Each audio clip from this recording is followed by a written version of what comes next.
दोसरा से डलवैनी ता तोर बहजी तौके छागुड़ी दोसरा से डलवैनी ता तोर बहजी तौके छागुड़ी दोसरा से डलवैनी ता तोर बहजी तौके छागुड़ी आजादो जी के डालल जोरन मारो हजी तौके छागुड़ी आजादो जी के डालल जोरन मारो हजी तौके छागुड़ी दोसरा से डलवैनी ता तोर बहजी तौके छागुड़ी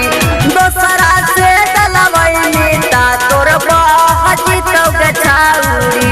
आजादो जी के डालल जोरन मारो हजी तौके छागुड़ी आजादो जी के डालल जोरन मारो हजी तौके छागुड़ी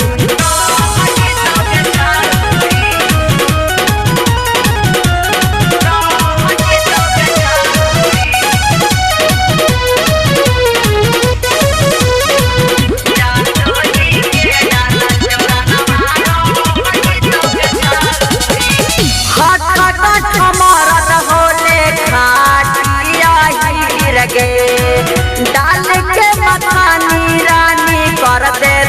गाहिर गे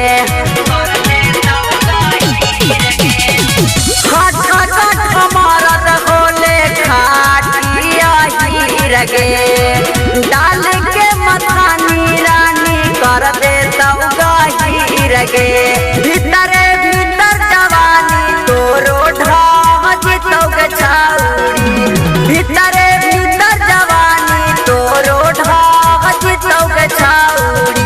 आजादो जी के डालल जोरन मारो हजी तौके छाउड़ी आजादो जी के डालल जोरन मारो हजी तौके छाउड़ी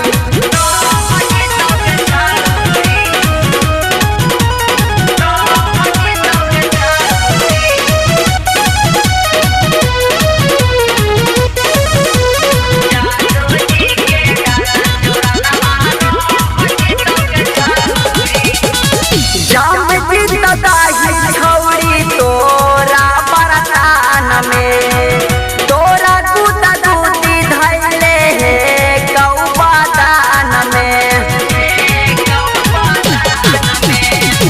जम जीत दाही छौड़ी तोरा बरतान में तोरा दूता दूती धैले हे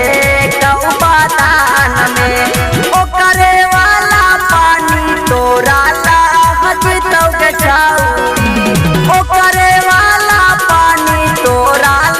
हजी तौके छाउड़ी आजादो जी के डालल जोरन मारो हजी तौके छाउड़ी आजादो जी के डालल जोरन मारो हजी तौके छाउड़ी